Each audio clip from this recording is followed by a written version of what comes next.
It's another sunny day here in South Florida where looking tanned and looking toned on the beach is of mass importance, and as you can tell I got the tan ready to go.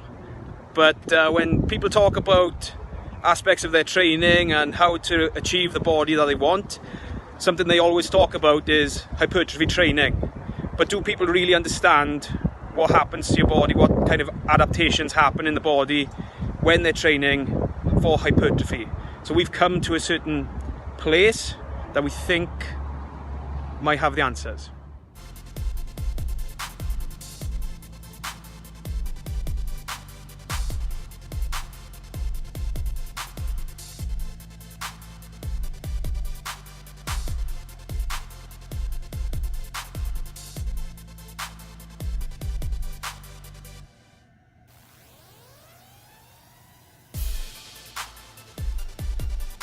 So we're here at the Dragon's Lair, home to six-time Mr. Olympia 212 champion Flex Lewis, who obviously knows a thing or two about gaining some substantial muscle mass.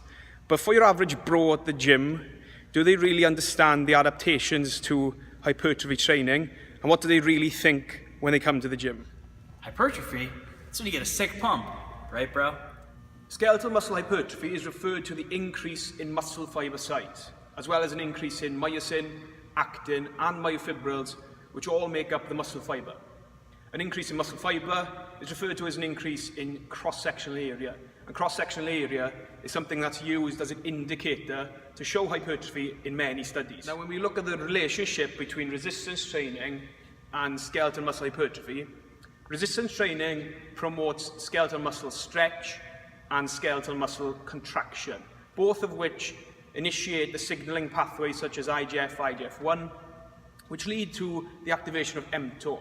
And mTOR is vital in muscle protein synthesis, which then leads to skeletal muscle hypertrophy. Schoenfeld 2010 believes that there are three main factors in which dictate the hypertrophic responses in the body.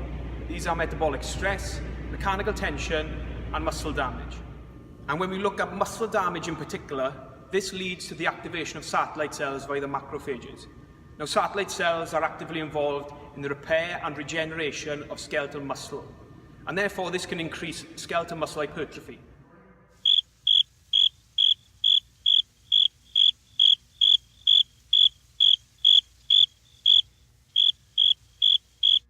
It just means the sick pump you get gives you those sweet gains, bro.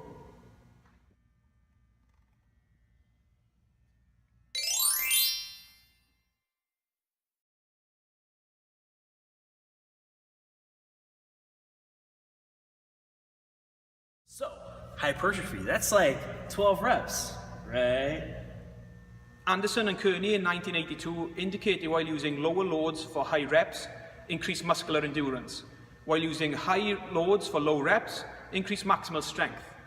This led them to believe that hypertrophic responses happened in the medium range of reps and load, therefore leading them to suggest that rep ranges of 8 to 12 reps were superior for hypertrophic responses.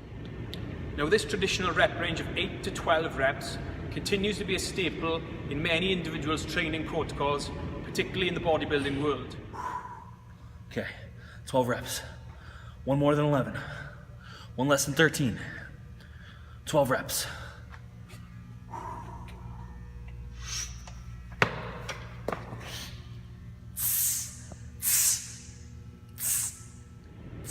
However, recent studies have indicated no differences in hypertrophic responses between groups using low loads and high reps and groups using high loads, low reps. Schoenfeld et al. 2014 indicated no differences in hypertrophic responses between groups of 20, 40, 60 and 80% of their 1 rep max.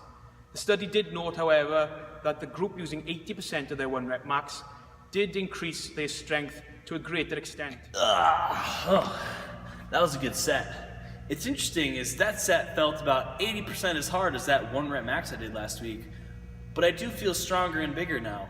Understanding that hypertrophic responses happen in the various types of training, ranging from high reps to low reps, high intensity to low intensity, it comes down to personal preference. if strength is a goal as well as hypertrophy, then using the lower reps and higher intensities is the area where they need to be training it. And if strength is not a goal, and the aim of the individual is specifically for muscle mass, moderate to low reps have been shown to do so. With that being said, individuals should take a systematic approach to varying the intensity and reps at which they train in. This would focus on different muscle fiber types, therefore taking them to threshold, and then eliciting hypertrophic responses from those fibers. Klemp et al. Examined the differences between high reps and low reps in a daily undulating periodized model. In this study, volume was equated and no differences in hypertrophic responses were found. Therefore, this indicates that volume may play a vital role in the drive of hypertrophic responses. In a recent meta-analysis, the study indicated that while using 10 sets per muscle group per week, significantly increased hypertrophic responses when compared to lower volume. 999, 1,000. Oh, man.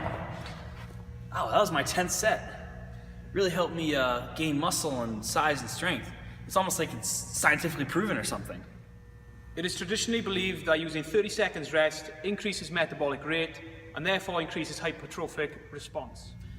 28, 29, 30. I gotta do another set. However, in 2016, Schoenfeld stated that while using 30 seconds of rest in comparison to 3 minutes of rest, there were no significant differences in metabolic stress.